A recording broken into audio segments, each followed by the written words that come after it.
Kebetulan saya sama Bang Kibil tuh satu organisasi ya di PMMI, Persaudaraan Mubalik Kembali Indonesia. Bang Kibil kan sekarang sudah mulai terjun ke dakwah ya.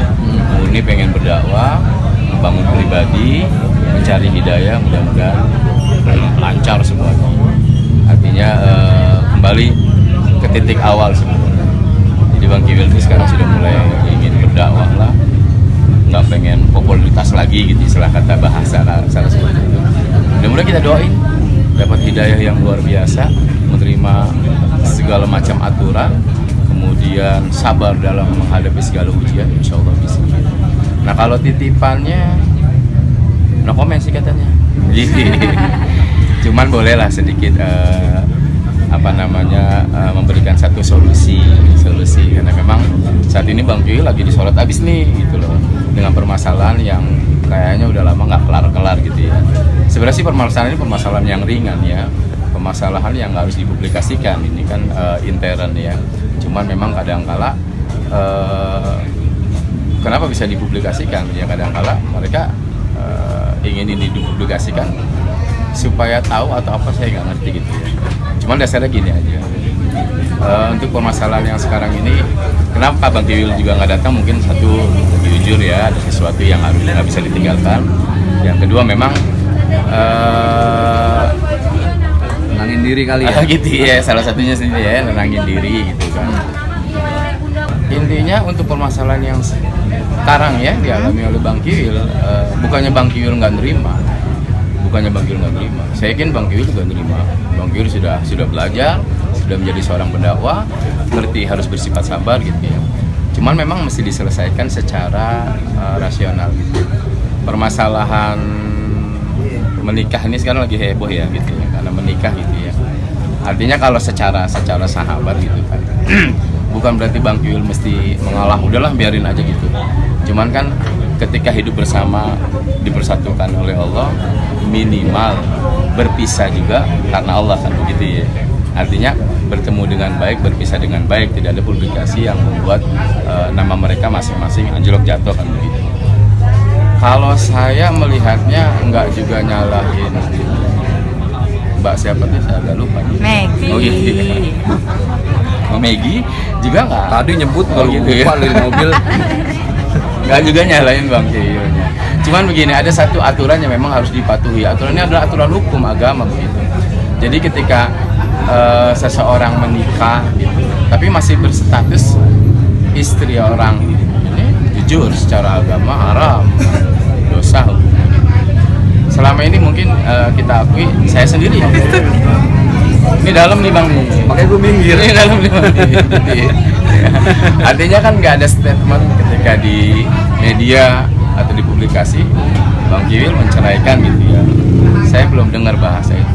Kalaupun bahasa dari yang lainnya ada loh, saya diceraikan lewat ini lewat itu kan bahasa gitu loh. Artinya nggak ada pembuktian segala macam. Jadi kalau memang disadari, seharusnya mesti disadari bahwa permasalahan ini permasalahan yang nyangkutnya kepada hukum agama. Jadi pada hukum agama. Jadi ketika dilakukan sesuatu yang harus melanggar agama, ya mesti terima konsekuensi, dosa besar gitu. Oke lah, misalnya sudah pisah secara nyata, tapi sudah sampai belum masa idahnya gitu loh.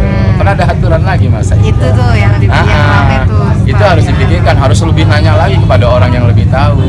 Kenapa sih menciptakan kebahagiaan sesaat, tapi pada dasarnya harus tidak mendapatkan sebuah keberkahan. Baik-baik aja, sebenarnya seharusnya baik-baik aja, kemudian selesaikan secara baik-baik, baru istilah kata menjalani hak masing-masing dipersilahkan. Daripada seperti ini kan kepentok, ini kepentok, dalam bidang syariat juga kepentok, akhirnya kan bingung semuanya gitu. Kalau saya mensikapinya, ya sudahlah, jadikan aja ini sebuah pelajaran kehidupan. Artinya kita ini cuma dititipin doang kok, ketenaran nitip, jabatan nitip, harta nitip, nggak bakal dibawa. Apa sih yang dicari di dunia ini yang sifatnya sementara? Kita baru dengarkan gempa ya Bang ya, 23 rumah habis yang dibangun. Oh banjir bandang, sorry. Ingat yang di Palu ya. Kan kita lihat tadi, rumah yang dibangun puluhan tahun cuman sekelebat mata aja habis diseret dengan banjir bandang. Akhirnya harus ngebangun lagi dari nol. Artinya sifatnya nggak ada yang abadi, semuanya sementara. Bahagia itu bukan dari banyaknya harta, bahagia bukan dari popularitas, bahagia bahagia bukan dari jabatan yang tinggi, bahagia manakala kita mensyukuri apa yang kita dapat hari ini, saling menghargai, menghormati. Ini adalah sebuah keindahan di dunia sebenarnya. Ya, kalau menurut saya kembali lagi lah, sering-sering banyak bertanya, sebab hidup itu cuma sekali, sementara pertanggungjawabannya nanti berkali-kali. Saya nggak menyalahkan, juga nggak menyudutkan kedua belah pihak, tapi memberi saran aja. Ayo kembali kepada situasi yang baik gitu loh. Misalnya kalau misalnya mau, ya maaf lah, mau menikah lagi dan lain sebagainya, ikutin aturan, ikutin hukumnya, ikutin tata caranya, supaya nanti pernikahan yang kedua gitu. Kalau memang benar, saya juga nggak tahu nih, mohon maaf. Kalau memang Serius nggak tahu? Serius nggak tahu bang. Gitu ya. Kalau memang benar jadi pernikahan kedua, ini pernikahan yang tanpa ada masalah. Sekarang buat apa membangun rumah tangga tapi di dalamnya terjadi sebuah masalah, kan nggak enak. Emang ada masalah? Nggak tahu, saya nggak tahu. Ini mah kan banyak netizen yang ngomong. Saya sendiri nggak tahu, nanti timbulnya jadi fitnah. Itu aja lah. Banyak belajar lagi, banyak mengkaji diri. Buat apa cari kebahagiaan sesaat kalau urusan penderitaannya bakal terjadi makin lama dan panjang. Cari berkaji. Mungkin Mak Kevin no komen, mungkin karena sudah mulai mengerti perjalanan kehidupan sesungguhnya seperti apa. Dipaksakan juga nggak bisa, dibawa sabar juga nggak bisa, mungkin seperti itu ya. Ditahan juga bakal meledak, kemudian nggak ditahan pun bingung, sementara tetap dicari netizen, dicari media. Akhirnya Mbak Kiwil lebih memilih no comment lah, biar mereka lebih mengerti sendiri. Artinya bukan mengerti siapa yang salah atau siapa yang benar, lebih mengerti sendiri seperti apa sih posisi sebenarnya. Gitu. Kalau kita mencari yang salah, mencari yang benar, ya saya sendiri nggak tahu lah. Ini permusalahan orang lain ya. Siapa yang salah, siapa yang benar kita nggak tahu. Karena kita nggak masuk ke dalam ranah itu. Cuman istilah kata kita sering ngobrol, sering curhat. Ya saya bilang begitu, sabar bang, ini ujian, itu aja lah, ujian. Makanya jangan jadi orang-orang tenar-tenar banget lah gitu. Kalau kayak saya mungkin kawin 4 nggak jadi masalah bang ya. Udah. Maaf ya. Sebenarnya niat saya ngajak beliau ngasih bantuan di musibah banjir bandang nih supaya beliau nggak terlalu puyeng lah sama urusan pribadi gitu loh.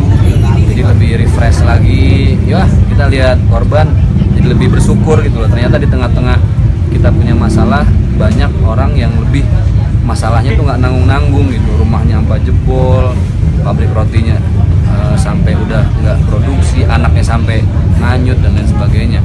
Niat awalnya itu. Tapi saya maklumi beliau juga lagi nenangin diri ya. Kalau saya berpikir ya Bang Kiwil punya rumah tangga sendiri, terus siapapun punya rumah tangga sendiri, saya punya rumah tangga sendiri. Mikirin rumah tangga sendiri aja belum kelar-kelar, apalagi mikirin rumah tangga orang lain. Jadi menurut saya ya Bang Kiwil, betapa saya yakin, bahasa. Wih, luar biasa. Saya yakin banget Bang Kiwil tahu apa yang terbaik untuk beliau, dan mantan istrinya pun Mbak Megi juga saya yakin dia tahulah yang terbaik untuk beliau juga apa. Jadi biarkan itu jadi keputusan masing-masing, kita hargai, kita maklumi. Adapun salah dan benar, masalah idah dan lain sebagainya, ya serahin aja, itu urusan beliau-beliau ke Allah Subhanahu wa Ta'ala gitu. Kita cuma bisa ngasih saran, kayak tadi beliau sudah ngasih arahan, ngasih bimbingan selaku jubir sahabat dari Bang Kiwil. Sudah ada arahan, ya semua tergantung kepada masing-masing gitu. Artinya saya pun sebagai sahabat cuma bisa doain. Tadi juga sempat video call sebentar, bilang Bang Jack sorry nih nggak bisa kesono, ya udah nggak apa-apa. Pokoknya yang terbaik lah, jos buat Bang Kiwil. Move on, Semangat terus. Sabar. Buat Mbak Megi juga ya tetap sabar lah. Saya yakin masing-masing kita tahu apa yang terbaik buat kita.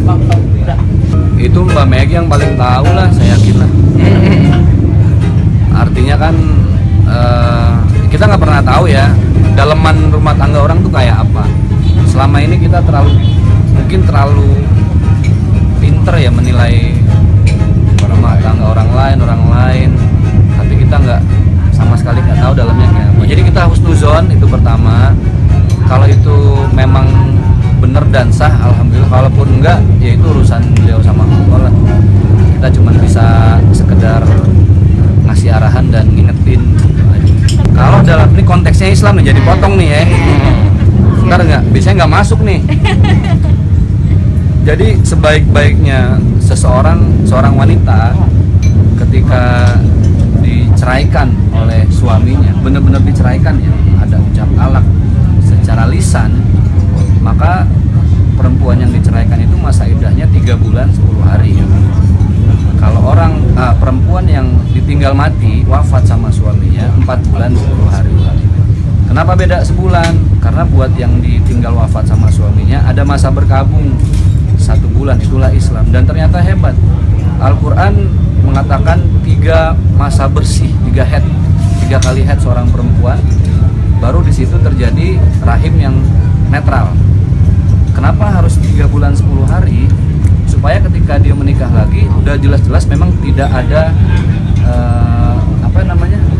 tidak ada janin dari mantan suami sebelumnya, atau orang yang meninggal sama, apalagi yang meninggal 4 bulan 10 hari. Jadi di masa minimal 3 bulan 10 hari itulah seorang perempuan rahimnya kembali bersih dari bukan janin, kalau sesuatu yang aset sih, Dari sisa benih itu. Saya nyari bahasa yang tadi, subhanallah, Bahasa yang halus. Jadi memang sudah bersih dari benih-benih suami sebelumnya gitu loh. Itulah Islam. Ini menurut Islam ya. Jadi kajian dasarnya ke situ. Tapi kan kita nggak pernah tahu kalau urusan rumah tangga